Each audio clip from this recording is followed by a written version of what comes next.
Assalamualaikum warahmatullahi wabarakatuh. Salam rahayu. Alhamdulillah siang ini kita bisa bersilaturahmi lagi dalam kondisi yang sehat dan penuh berkah. Nah, siang ini sahabat Beta Yuana kita silaturahmi ke kediaman Ki Mujiono. Nah, Ki Mujiono ini beliau ketua paranormal Kebumen, ketua dalang ebek gitu ya. Dukun terkenal dengan keilmuannya yang penuh dengan afirmasi dan semangat-semangat positif. Nah, kita sowan ke sini silaturahmi ngobrol-ngobrol santai saja, Ki. Tadi kan jenengan sudah jelaskan tentang kisah-kisah zaman dulu tentang segala sesuatu yang berhubungan dengan logika dan tanpa logika gitu, sesuatu yang tidak nalar, bahwa mistis itu adalah sesuatu yang nyata dan sebenarnya kalau mistis itu kita pikir dengan nalar, ya nggak akan ada ketemunya. Nah, mungkin jenengan bisa mulai jelaskan lagi. Caranya ngobrol seperti tadi aja, Ki, santai aja, pakai bahasa Jawa ngapak ya apa-apa. Lawang sahabat-sahabat Beta Yuana ini seluruh Indonesia, sing wong ngapak-ngapak ya oke, kalau seperti itu yang nonton. Iya. Jadi mungkin mulai jelaskan tentang afirmasi itu. Monggo. Pada dasarnya saya sebenarnya terhadap afirmasi itu tidak tahu. Dulu belajarnya ya belajar istilahnya dari turun temurun lah gitu kan. Turun temurun. Iya, melakukan apa yang telah saya diajarkan oleh guru saya. Secara teori afirmasi teori apa saya tidak tahu. Yang penting saya diajarkan oleh guru saya tekniknya seperti itu, langkah-langkahnya, tekniknya yakin dan percaya ya. Iya. Ternyata sekarang ya anggap saja kayak dihubungkan dengan teori dengan sehingga ada afirmasi. Kalau ada orang kesurupan misal atau orang kena penyakit yang berhubungan dengan penyakit non medis atau penyakit metafisik. Nah, ini lucu nih, Ki. Ceritanya gimana? Cerita dari awal saja ya. Ceritanya dari awal ya. Dari awal itu tahun 2000. Tahun 2000. Kalau tidak salah tahun 2000 waktu itu saya mengikuti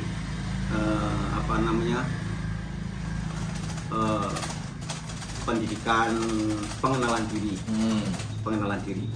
Pengenalan diri itu saya latihan selama kurang lebih 1 bulan. Di dalam kampus tidak boleh keluar kemana-mana.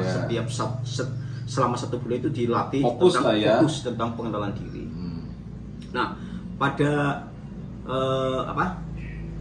akhir kegiatan itu diakhiri dengan renungan.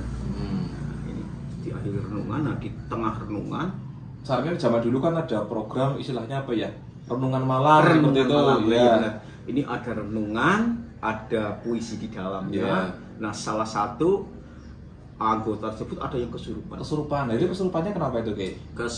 Kesurupannya saya tidak tahu persis karena pada waktu itu saya jadi siswa ya. Sehingga tekun, tenang. Cowok. Oh, cowok. Padahal biasanya sih sering kesurupan itu cewek ya. Ini cowok. Cowok. Namanya kalau nggak salah siapa, Funky apa siapa lah ya kan.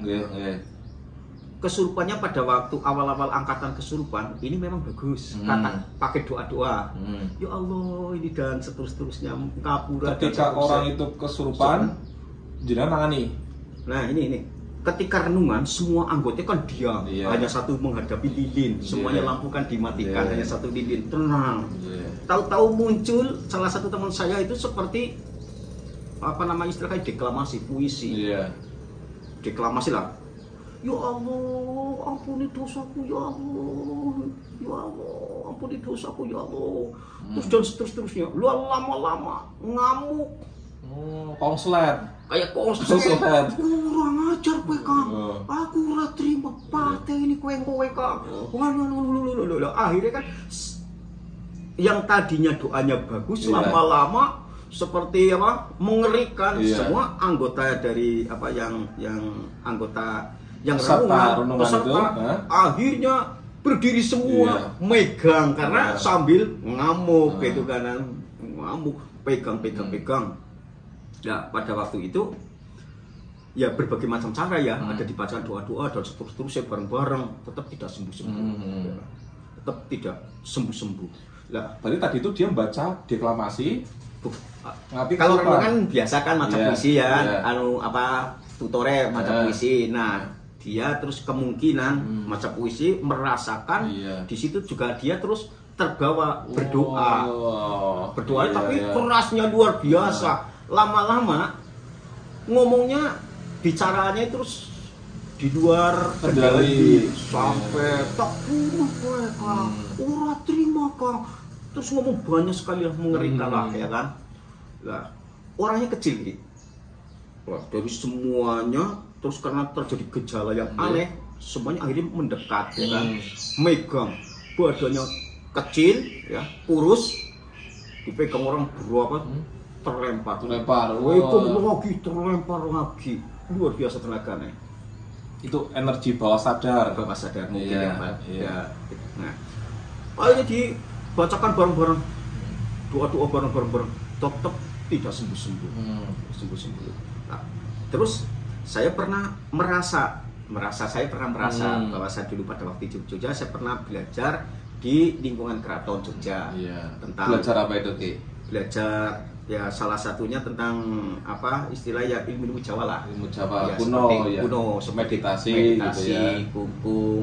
meditasi kungkum, terus misalkan di tempat-tempat yang memang dianggap bingit di situ meditasi keramat gitu dan seterusnya. Ceritanya kata-katanya bisa untuk menyembuhkan. Saya mencoba tak bacakan. Ya saya orang Islam ya, ada bacakan Fatihah. Pertama mungkin yang jadi kepikiran itu membacakan doa-doa gitu ya kan, Al-Fatihah, Falaq, Anas bersama teman-teman yang lain. Ya kan? Saya lebih fokus. Ternyata tidak sembuh juga ya kan? Tidak sembuh juga. Karena berulang kali tidak sembuh juga ya kan. Terus saya mengingat-ingat guru saya. Dulu ceritanya Jogja, gitu ya ajarannya di Jogja.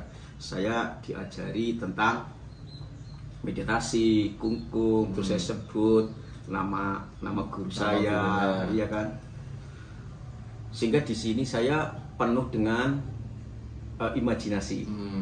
Ya, afirmasi ya ketika saya latihan memperkuat pikiran energi positif gitu ya. Saya ingat pada waktu kungkum, ingat pada waktu saya di pantai ketika meditasi dengan guru-guru saya, dengan teman-teman saya, dengan jumlah yang begitu banyak ya kan.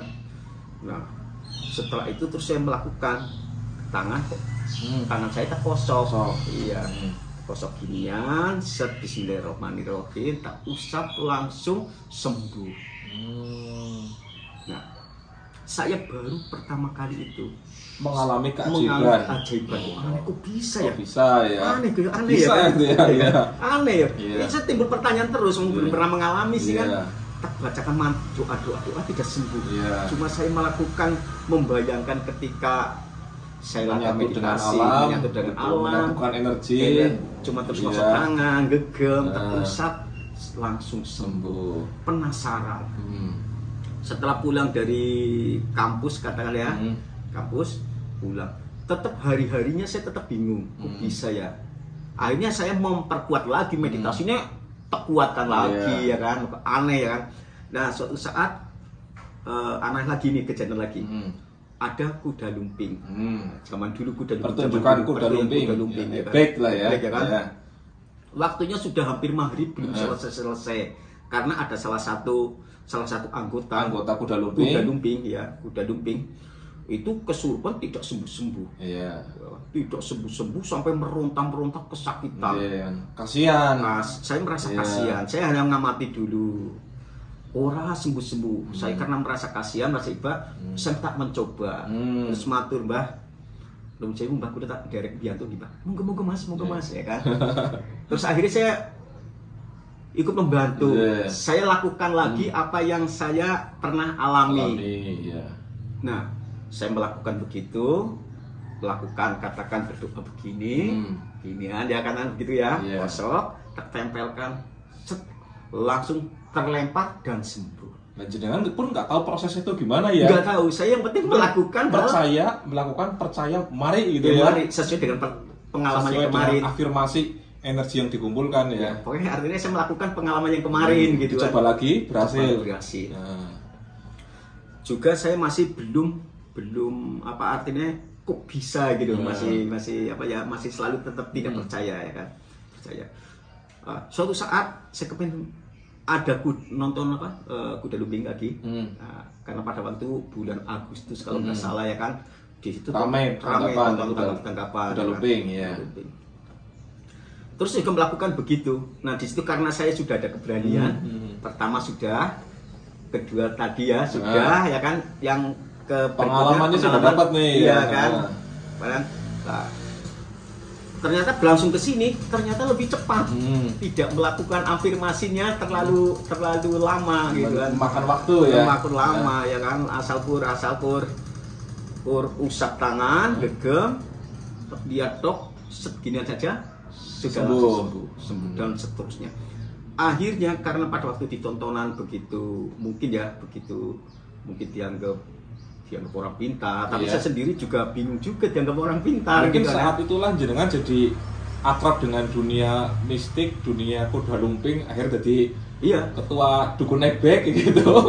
Tapi sebenarnya ini sedang pencarian sebetulnya, pencarian, tapi dilala namanya di tontonan umum ya kan, mungkin sudah sampai ke sana. Sehingga banyak sekali yang ke rumah ketika orang-orang merasa punya penyakit yang aneh yang mungkin tidak berhubungan dengan medis ya. Iya, misalkan contoh salah satu misalnya datang ke sini tidak bisa duduk karena rasanya pinggul atau bokong gitu ya bahasa Jawanya, bokong pinggul itu terasa seperti banyak pakunya, ribuan. Rasanya kalau duduk sakit. Iya sakit gitu. Saya sendiri juga tidak yakin, tapi yang jelas saya hanya melakukan hal kebiasaan saja. Iya. Afirmasi, energi, usap tangan, penyembuhan tangan, usap sembuh. Gitu.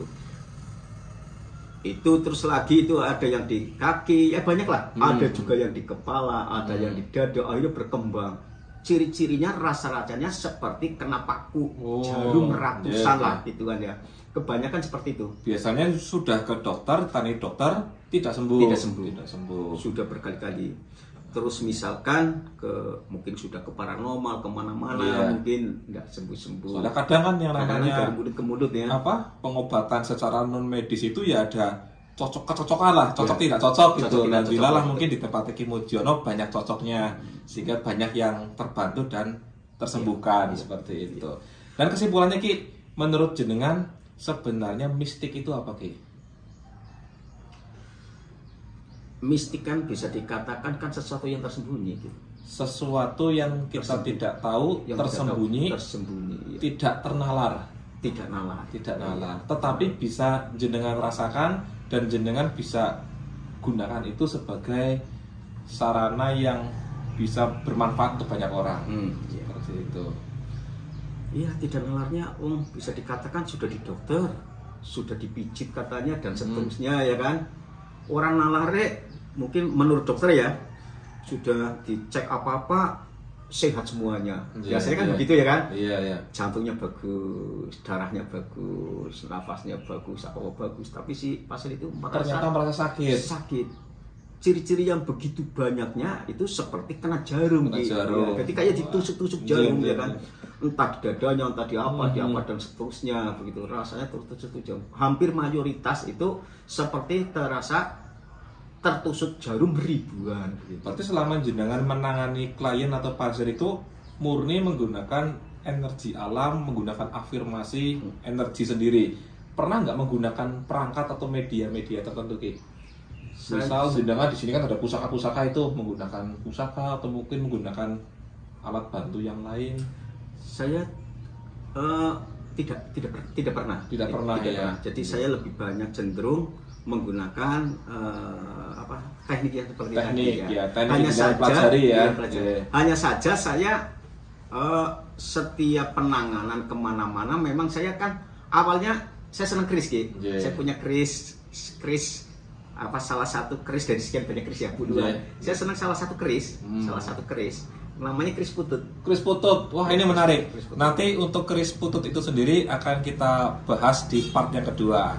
Sementara cukup dulu Ki, terima kasih. Nanti kita sambung di part kedua. Jangan kemana-mana, nanti kita sambung lagi di episode yang kedua. Kita masih di tempatnya Ki Mujiono Notorogo, seorang ahli spiritual yang kondang dan tenar di Kebumen. Terima kasih. Assalamualaikum warahmatullahi wabarakatuh. Salam Rahayu.